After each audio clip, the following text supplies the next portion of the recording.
Twelfth English medium. आज हम capacitor के सीरीज एंड पैरेलल के कुछ अच्छे न्यूमेरिकल जो अलग टाइप के होते हैं वो हमें ट्राई करना है। तो आपको स्क्रीन पर यहाँ पर 5 न्यूमेरिकल दिख रहे हैं जो अलग प्रकार के थोड़े। तो सबसे पहले हम जो डिस्कस करेंगे तो सीरीज पैरेलल होता है क्या है।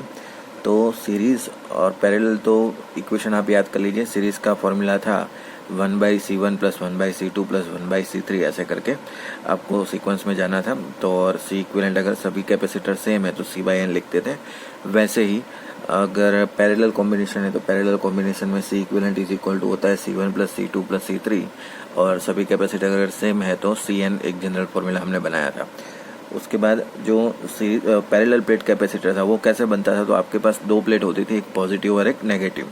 तो हमेशा याद रखो 2 सेम प्लेट के बीच में कभी कैपेसिटर बनता नहीं है, 2 प्लेट अलग अलग होनी चाहिए तभी एक कैपेसिटर बनता है। तो चलिए न्यूमेरिकल स्टार्ट करते हैं। ऐसे न्यूमेरिकल को कैसे सॉल्व किया जाए वो देखते हैं। तो सबसे पहले क्वेश्चन नंबर 3 करते हैं ना। ये आसान क्वेश्चन है, उसके बाद इसमें आप कॉन्सेप्ट क्लियर कर लीजिए, धीरे धीरे सारे हो जाएंगे। तो देखिए ध्यान से कि किस पर आपको निकालना है, ए और बी के बीच में निकालना है। देखिए ए पॉइंट और बी पॉइंट के बीच में। तो आपको करना बस यही है कि 2 पॉइंट बना लीजिए ए और बी। और आपको याद होना चाहिए कि कैपेसिटर हमेशा 2 प्लेट के बीच में बनता है। तो प्लेट के नाम दे देते हैं। तो सबसे पहले नाम देने का तरीका देखिए। तो ए कॉम्बिनेशन देखिए यहाँ से ये जा रहा है तो ये प्लेट भी ए हो गई। वैसे ही ये भी लाइन आपकी ए है तो मतलब इसको भी नाम दे देते हैं ए। वैसे ही ये बी देखिए तो ये है बी आपका। वैसे ही ये पार्ट भी आपका कौन सा है, बी पार्ट है। और अब नंबर देना है तो नंबर दे दीजिए। Plate number 1 2 3 4। तो 4 प्लेट है आपके पास, है ना। तो 4 प्लेट में कितने कैपेसिटर बनते हैं। तो एक्चुअल में होता है क्या है कि कॉम्बिनेशन पर डिपेंड होता है। अगर मान लो आपके पास 4 प्लेट है तो 3 कैपेसिटर मैक्सिमम बन सकते हो उसमें, है ना। और अगर 5 है तो 4 बन सकते हैं। तो आपको याद रखना है n प्लेट होती है तो n-1 कैपेसिटर की पॉसिबिलिटी होती है यहाँ पर। चलिए तो सबसे पहले स्टार्ट करते हैं। आप प्लेट नंबर 1 और 2 देखिए। तो दोनों प्लेट का नाम क्या है, ए प्लेट और बी प्लेट, मतलब दोनों अलग अलग प्लेट है। तो इसके बीच में कुछ ना कुछ कैपेसिटर बनेगा। तो आपको करना है कि ए और बी के बीच में ऐसे एक कैपेसिटर रख देना है यहाँ पर। तो चलिए एक कैपेसिटर हो गया। उसके बाद सेकंड एंड थर्ड प्लेट देखिए। तो सेकंड एंड थर्ड प्लेट दोनों बी प्लेट है। तो मैंने आपको पहले ही बताया कि 2 प्लेट अगर सेम है तो 2 सेम प्लेट के बीच में कभी कैपेसिटर बनता नहीं है। तो इस प्लेट के बीच में कैपेसिटर नहीं बनेगा। उसके बाद आप आ जाइए थर्ड एंड फोर्थ प्लेट के बीच में। तो third and fourth plate, third वाली प्लेट है आपकी बी और फोर्थ वाली प्लेट है आपकी ए। तो थर्ड एंड फोर्थ प्लेट के बीच में एक कैपेसिटर बनेगा जो बी और ए के बीच में, मतलब ऐसे। तो ये दूसरा हो गया आपका, है ना। दोनों की वैल्यू अगर मान लो सी दोनों अगर कॉमन है, दोनों सेम, तो पैरेलल कॉम्बिनेशन दिख रहा है मुझे ये सी और ए सी। तो आपका आंसर सी इक्विवेलेंट = लिखा जाएगा C1 + C2। तो ये है C, दूसरा भी C है तो आपका आंसर आएगा 2C। और किसी बुक में आपको ऐसा लिखा मिल जाएगा ε0 A/D। तो C इक्विवेलेंट = ε0 2 ε0 A/D, क्योंकि C का फॉर्मूला हमें पता है ε0 A/D होता है। चलिए उसके बाद हम आसान सा और क्वेश्चन लेते हैं, क्वेश्चन नंबर 4, है ना। तो इसमें देखिए ध्यान से कि फिर से ए पॉइंट तो यहाँ से यहाँ गया तो इसको नाम दे दीजिए ए पॉइंट। ये बी पॉइंट यहाँ से यहाँ जा रहा है तो इसको भी नाम दीजिए ए पॉइंट। वैसे ही बी पॉइंट देखिए ध्यान से। तो बी पॉइंट इधर से ये इधर पहुँचा तो ये हो गया आपका बी पॉइंट। वैसे ही ये यहाँ से यहाँ पहुँचा तो ये बी पॉइंट आपका हो गया बी पॉइंट। तो जैसे मैंने आपको कहा है कि क्या करना है आपको इसी में यहाँ पर, तो 2 पॉइंट आपको लेने हैं जिसके बीच में आप निकाल रहे थे ए पॉइंट एंड बी पॉइंट। तो चलिए स्टार्ट करते हैं ए पॉइंट और बी पॉइंट के बीच में। तो प्लेट नंबर दे दीजिए 1 2 3 4 यहाँ पर।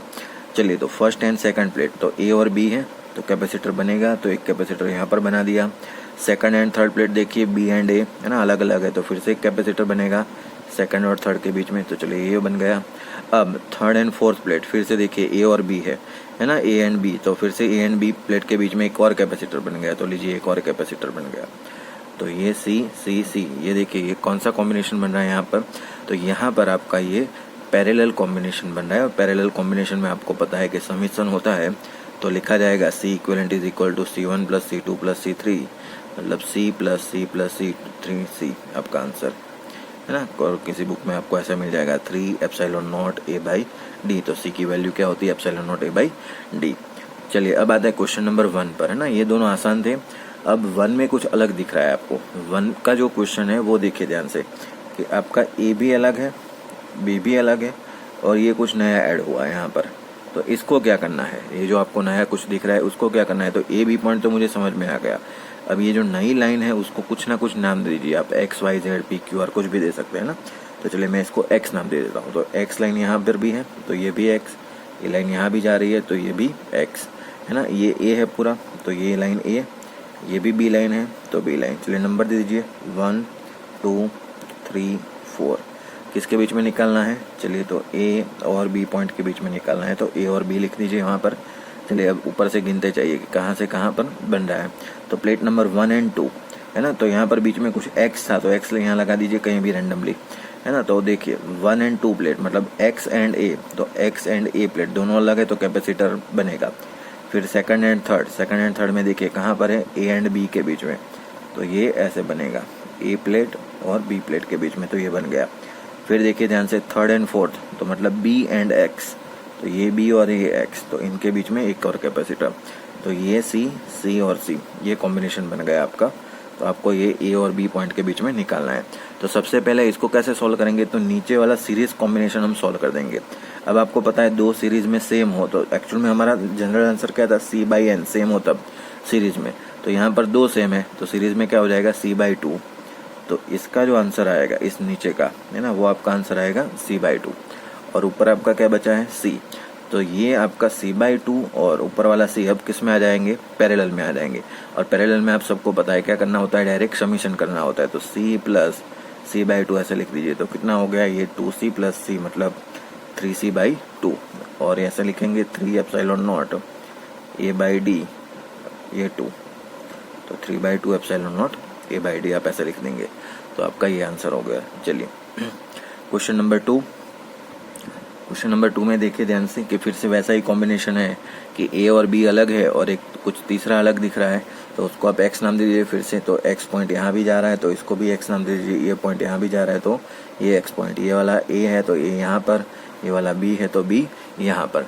तो चलिए स्टार्ट करते हैं लिखना। किसके बीच में निकालना है, ए और बी के बीच में निकालना है। तो लिखा जाएगा ए पॉइंट और बी पॉइंट, यहाँ पर बना लीजिए। बीच में कुछ एक्स पॉइंट था तो यहाँ पर मैं बना लेता हूँ एक्स पॉइंट। चलिए तो प्लेट नंबर दे देते हैं 1 2 3 4, 4 प्लेट के नंबर दे दिए। 1 और 2 देखिए किसके बीच में है, एक्स एंड ए के बीच में, तो एक कैपेसिटर ये बन गया। फिर से सेकंड एंड थर्ड फिर से ए और एक्स के बीच में, तो ये दूसरा बन गया। थर्ड एंड फोर्थ मतलब एक्स और बी के बीच में, तो ये ऐसा कॉम्बिनेशन बन गया। तो ये सी और सी। तो सबसे पहले किसको सॉल्व करेंगे, ये वाले को है ना। तो सी और सी पैरेलल में है तो कितना हो जाएगा, इसको अगर रिड्यूस किया जाए सर्किट को तो पैरेलल में हम सबको पता है क्या होता है, समीशन। तो C प्लस C क्या हो जाएगा आपका 2C। तो एक कैपेसिटर ये बन गया, उसके आगे एक C और जुड़ गया है, तो ये आपका A और B। अब सीरीज में आपको पता है क्या लिखा जाता है, C1 C2 upon C1 plus C2, अगर दोनों अलग अलग हो तो चलिए हम सीरीज में लिख देते हैं C1 C2 upon C1 plus C2, ये C इक्विवेलेंट का फॉर्मूला। चलिए C1 C2 मतलब 2C into C upon 2C plus C मतलब 3C, C से C कैंसिल, तो आंसर आया आपका 2C/3। ठीक है, तो 2C/3 और C की वैल्यू आप जब भी रखेंगे ε0 A/D, तो ये आपका फाइनल आंसर हो गया। तो स्टूडेंट्स ऐसे आपको सॉल्व करना है, ये इंपॉर्टेंट क्वेश्चन है JEE नेट के हिसाब से और गुजकेट के हिसाब से ये क्वेश्चन वहाँ पर पूछे जाते हैं। चलिए एक और क्वेश्चन सॉल्व करते हैं, क्वेश्चन नंबर 5। ये थोड़ा अलग है, ये सबसे अलग है। ये 4 क्वेश्चन जो थे सेम आपको लग रहे थे, लेकिन ये 5वां जो क्वेश्चन है वो अलग पड़ रहा है। तो अलग कॉम्बिनेशन है थोड़ा, ए और बी के बीच में निकालना है। यहाँ पर भी ऐसा करना है, आपका ये पॉइंट ए है तो ये पूरा पॉइंट क्या हो जाएगा आपका ए, तो मैं इसको भी ए लिख सकता हूँ। वैसे ही ये बी पॉइंट है तो ये मतलब बी ये लाइन हो गई, लेकिन यहाँ पर ये लाइन जुड़ रही है, ये अलग कुछ है, तो इसको मैं नाम देता हूँ एक्स। तो ये लाइन एक्स पूरी यहाँ से लेकर यहाँ तक, तो ये लाइन भी आपकी कौन सी हो गई, एक्स लाइन हो गई।